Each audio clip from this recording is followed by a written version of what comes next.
started. So, okay, I apparently am live, and we're going to talk about, well, our topic today can wander into anything that you want to talk about with the war in Ukraine. But I thought it would be interesting to start talking about what's going on with the oil refineries and that sort of thing. So, some people are populating on Podbean, and if you want to go to podbean.com and type in Professor Gertis, and you'll be able to see me very quickly.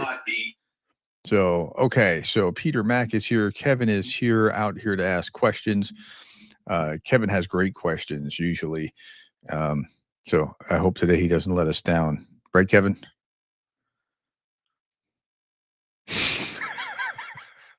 Not to set you up for trouble or anything, but you're on, Kevin, if you want to talk.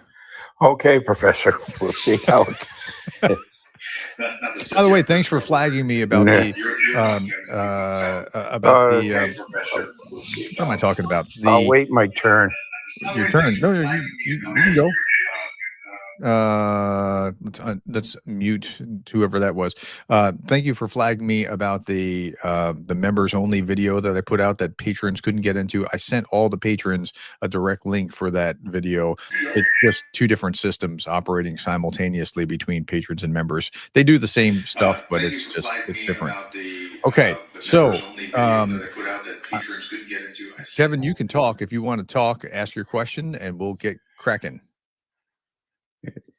Yeah, that was a little frustrating. Yeah, sorry about that. Thank you for handling it quickly. What question do you have? Okay, if you don't, we'll let somebody else who wants to kick off some questions about what's going on with anything related to refineries. It's been pretty amazing to see how much has been done over the past month. It looked like in August, like about 20% of refining capacity has been hit and critically stopped. In September, it started off a little bit slower, but we're about on pace to do the same thing as we saw in August. Tell me what your questions are. That's anyone. Kevin, Peter, David, anyone. I'm inviting Haynes as a speaker. Okay, well, if you all don't want to talk, I'll go over to the live stream questions and see what's over. Go ahead. Professor, the big thing I have on the fuel system is I believe Ukraine successfully stalled and delayed Putin's spring-summer 2005 offensive by denying critical resources. And that's why Putin has not made the kind of gains he thought he was going to make over this spring and summer. Okay, tell me how you think they did that.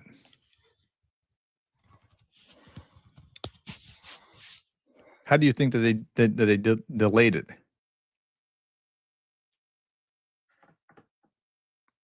Kevin, you still there? I heard your statement, so I'm asking, like, how you think? By destroying his rail, by destroying his refineries, by blowing up oil tankers on the rail with both drones and saboteurs. But the oil refineries, it has been amazing how Ukraine has been successful. It has been amazing, but the refineries were later in the game. I think so. That's how I think Zelensky did it. They've gone after a lot of logistics components. I think you're right. Your thesis seems pretty good to me, but it's more that they went after all these logistics factories and like chemicals and other parts or whatever that were critical needs earlier in the summer, and they hit refineries starting in August 1st. They started in a massive way, but I think your thesis still holds. I think it delayed things from getting there.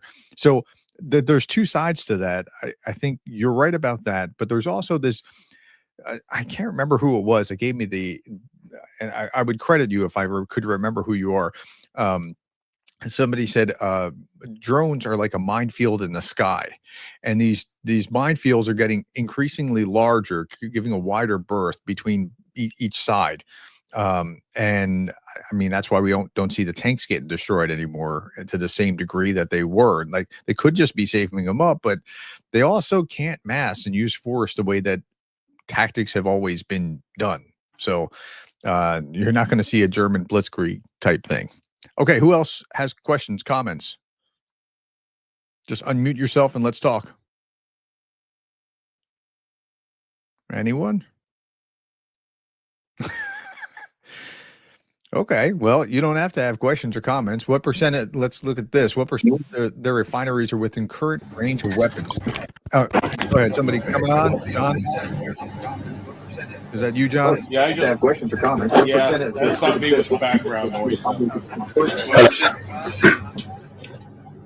Hola. Yep. Go ahead. You can ask a question. Just don't filibuster.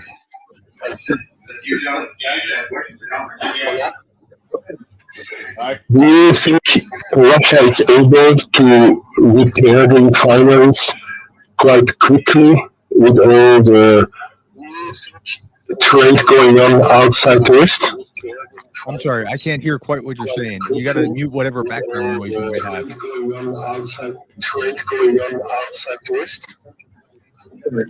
Okay, I'm muting you until you mute, and let's see. Ron, okay, Ron, you can talk as well if you'd like, but you can't filibuster. You got to get your question out, and we'll talk. You got to get your question out, and we'll talk.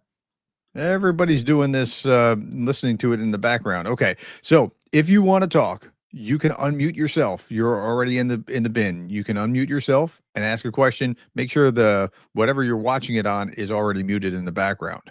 Okay, and that's what we'll do. Okay, let me go to the comments over here on the live stream as well. In the meantime, I don't even know if it matters about the environmental catastrophe, all that burning oil and spilled oil tankers causes. Yeah, that'll do Professor something.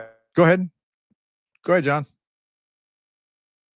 Or is it Kevin? Okay, Professor. There's no background. To deal with both Trump and Putin. Trump denying that the incursion of missiles over Poland was deliberate. Still trying to say that it was an accident, and Poland came back quickly and called him out on that. Yeah. Still very hard to placate Trump and try to get up to speed in aiding Ukraine. Your thoughts on that? I think it would be increasingly difficult to defend Trump if you were trying to argue that Trump really wanted to support Ukraine. Right? I mean, like, I've given him as much benefit of the doubt as anybody has given him, but at a certain point, you got to go, like, he's clearly not showing that this is something that he's interested in. So I don't know why he is so. He's been more stubborn on this than many other things that he's dealt with. On other things, he's been able to vacillate left and right and go this way or that way. But on this, he just seems to. So the best descriptions that I've seen is that he thinks he has a great relationship with Putin and he doesn't want to lose it. And he said that kind of thing, that he has that and he's not going to jeopardize that relationship. But I mean, it's kind of like that girl in high school that you might have thought, like, wow, she's really into me. She really wasn't into you, and you just, it was in your mind, but it wasn't in her mind. I think that's kind of the relationship that's there. But he just doesn't seem to be interested in doing anything that could move that direction, and includes distorting reality. Go ahead. Yes, that's possible. But do you think it's also possible that he gets bribed by Putin in Bitcoin? They have a personal private relation. Okay, so you're asking if something is possible or if I'm going to chase it as a conspiracy theory. Is something possible is a yes. Is it, am I going to say that that's what's going on, or that Russia has compromise or whatever? No, because I don't have evidence that that kind of thing is happening. Is it possible? Sure. I mean, look, I'm going to only talk about it with, here's what we can prove. Like that's the way we should address this kind of thing. Is there possible that Okay. all kinds of things could be happening? Sure. But yeah, I don't know. I don't understand why he's doing that. Maybe that's it. But if you're a sitting US president, you don't really need whatever Putin might be trying to bribe you with. And as far as compromise or that kind of thing, like he's already proven that he's fairly shameless. So that's not something that I would, chase either until there was some kind of evidence of something. Anything else? Okay, thank Hey, you. Professor John here. Go ahead, John. I have a statement and I also have a question. Go ahead. One is my statement is that Can you speak louder or closer to the phone or whatever it is? I have. Oh, I see what's wrong. Sorry, give me half a second. I'll be back in a second. Yeah, go ahead. Who's next? Anybody else? I was wondering if it might be easy for Russia to repair the refineries. They do have a lot of trade going on with a lot of countries. Maybe it's just like repairing your bathroom by a plumber, because they don't seem to be too worried about what's going on. For some reason, you're coming in very fuzzy. If it's possible for Russia to do what now? Repair the refineries. Repair the refineries. Well, it depends on where the refineries are hit. There are some times when they're hit and they just hit an oil tank, and other times they hit the main processor. And when they hit a main processor, man, that's hard, especially because sanctions disallow them from getting the parts easily that they otherwise might need to be able to get that stuff done. So, yeah. So when they hit a refinery that has 3% of capacity, that doesn't mean that 3% is magically gone. It might be 1% of that capacity that's offline, and the other 2% can still function. So, sifting through these numbers has been pretty tricky. Who's Okay. next? I'm going to try again. Can you hear me this time? I can. Okay. The statement is that we always try to understand Trump in terms of foreign policy. Professor, your thoughts on Hold on, John's Hungary talking. and Slovakia John- and others John's already in that the are middle still of using Russian oil Okay. and the Trump You gambit get no of respect. saying that he'll do something more or stronger economically against Putin when Europe does something about the other things. Just curious about how you see that playing out. Sorry, I was trying to tell you that John was already speaking, so I missed the first half of your sentence. If you couldn't hear John, he was really like light, and I don't know why I could barely hear him either. So can you please repeat that, Kevin? I'm very sorry about that.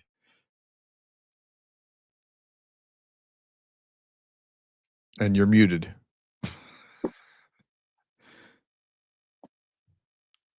So can you please repeat that?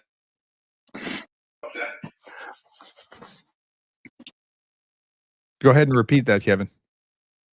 You're too close. Okay, well, I'll move on to the. You get Okay, good. reverb Good, and Kevin. vibe off your mic. My real focus question that I just asked was on Trump trying to blame Europe for a leg in sanctions and saying, you guys cut yourself off Yeah. from Putin before I do anything more, Yeah, this is particularly him Hungary showing. and Slovakia. Right. Meanwhile, Trump has best buddies with Orban. So I'm just looking at the multi-layers of hypocrisy and trying to rationalize anything positive coming out of that. Yeah, this is why, and so I will answer that question, and then John, you're on next, and then Trish, if you have a question, you can go after that.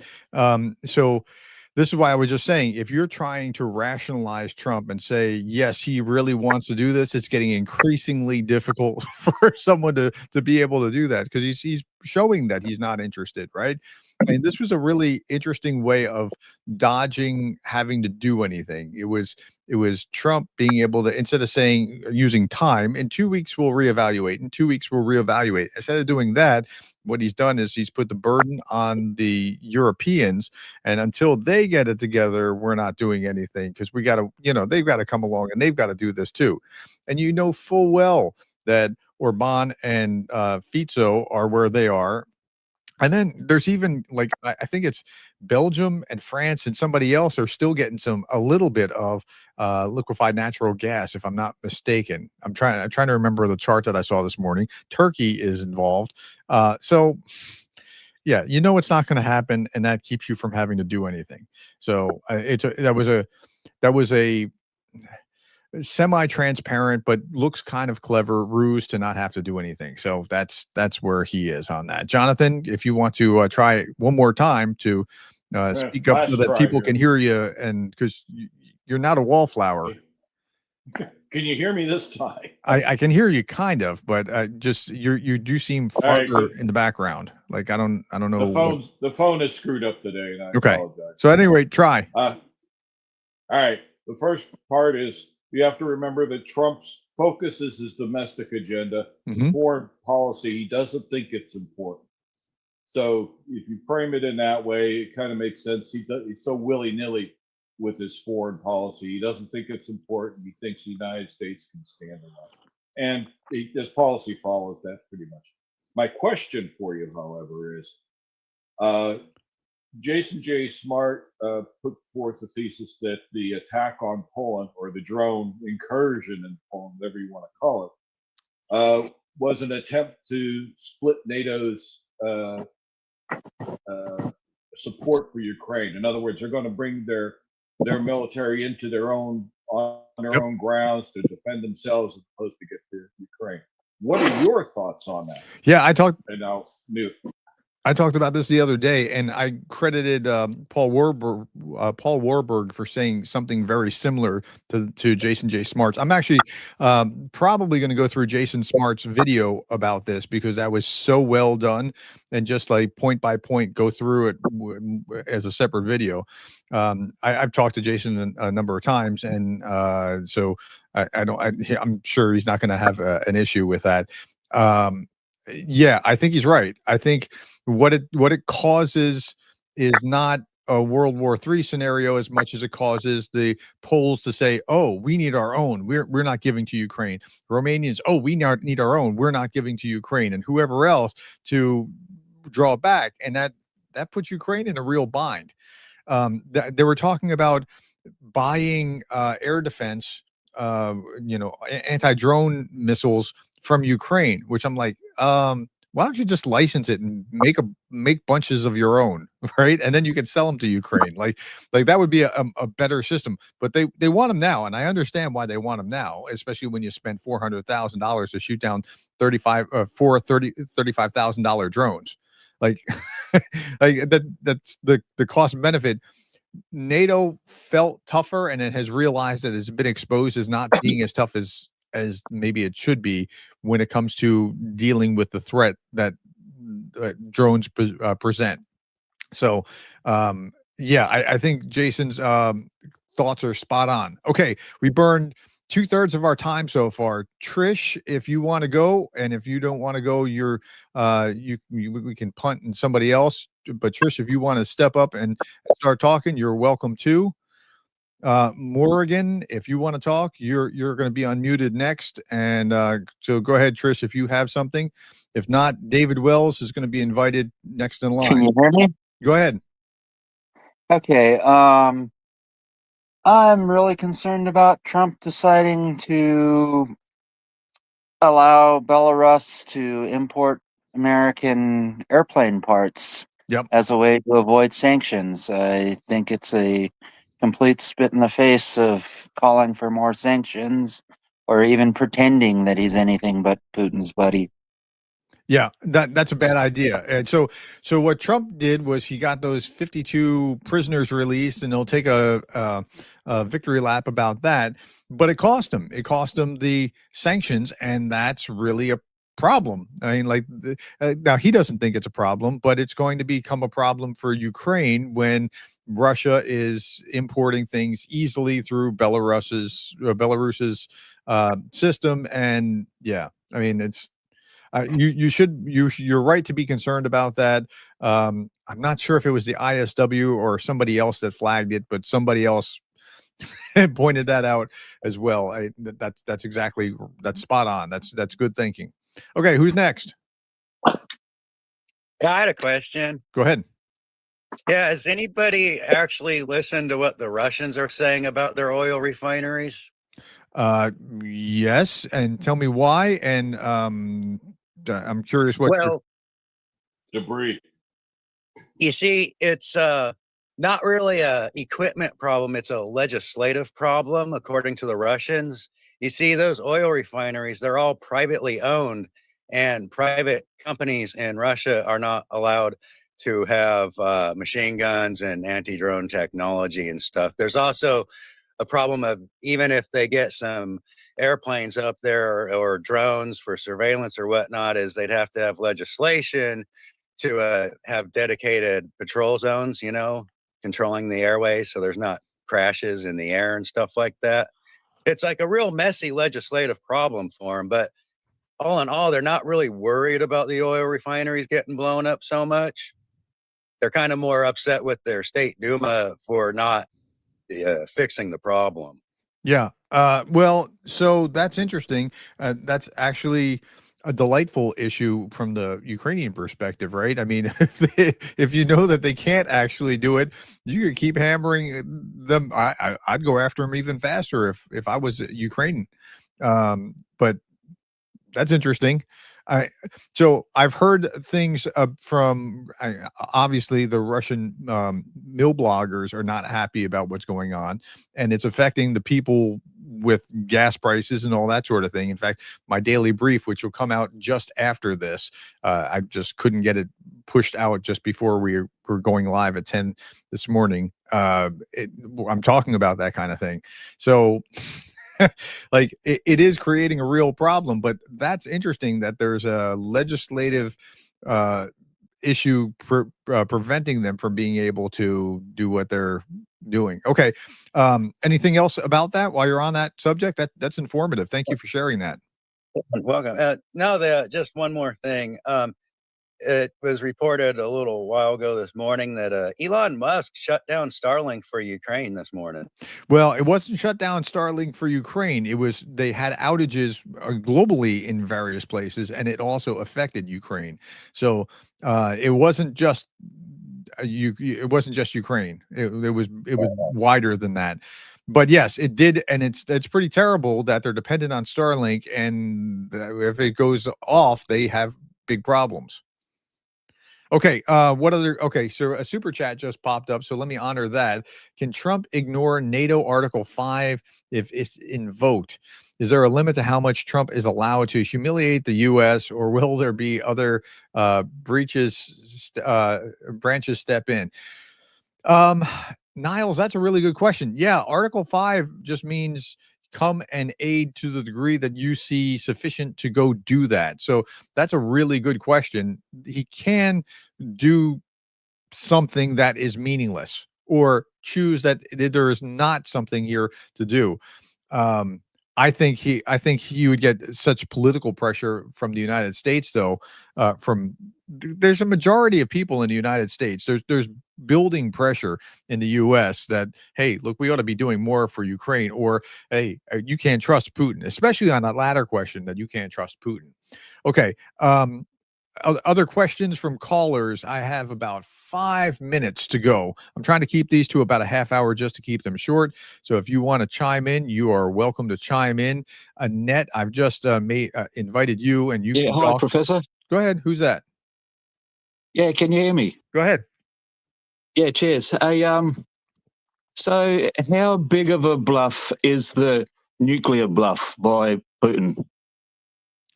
It's a huge bluff. Look, I mean, do you really want to go to total war? If you go to total war, you're destroyed. That's not going to happen. I don't see it. No, I mean, has has corruption, has the mismanagement of the armed forces in Russia depleted their nuclear stockpile. That's another great how question. credible, whether it's still functioning, how credible is it? Whether it's still functioning, or the degree to which it's still functioning, nobody knows. But because it's nuclear, nobody wants to find that out either, right? True.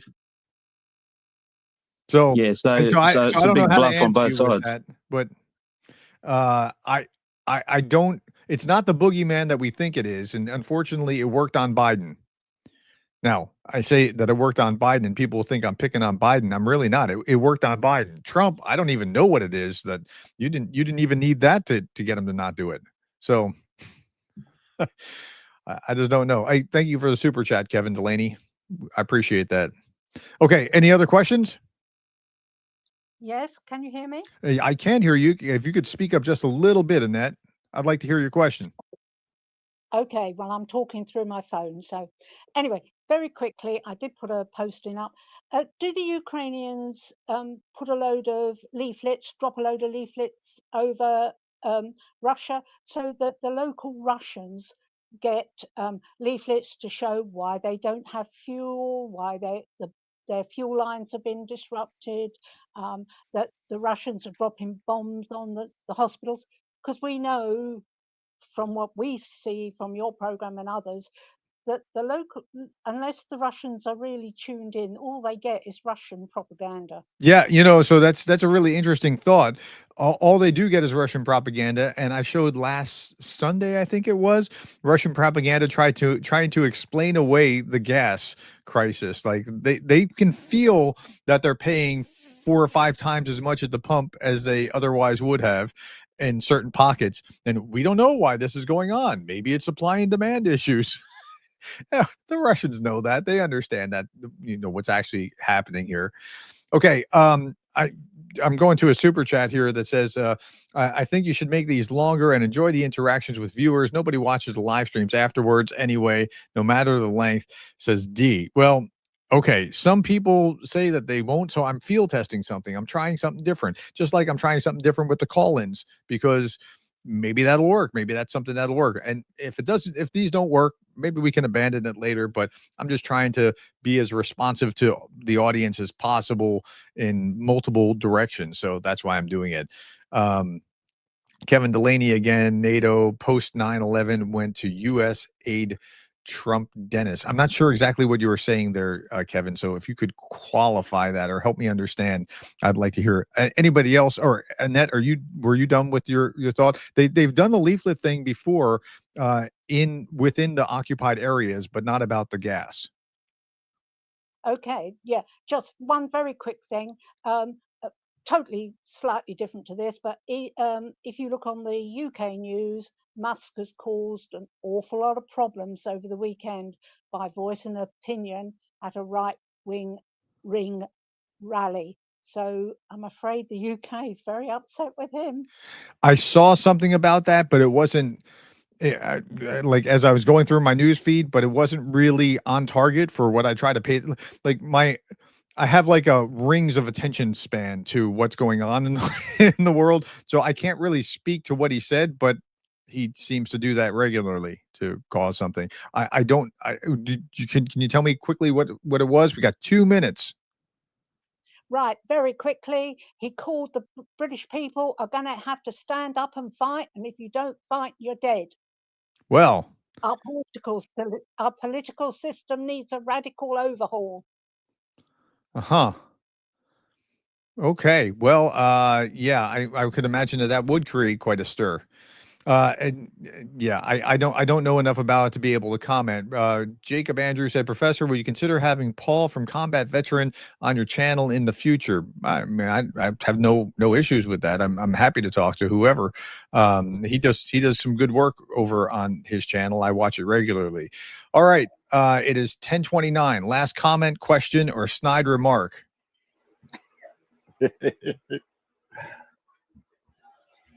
Going once, twice. Thanks for everything you do, Professor. Hey, you're welcome. Glad to do it. Thank you for your time. We're trying to keep these short to make them efficient so that people might want to be able to tune in. Thank you, and I'll talk to you later, guys. Okay? Thank you, Professor. Yep. Bye-bye.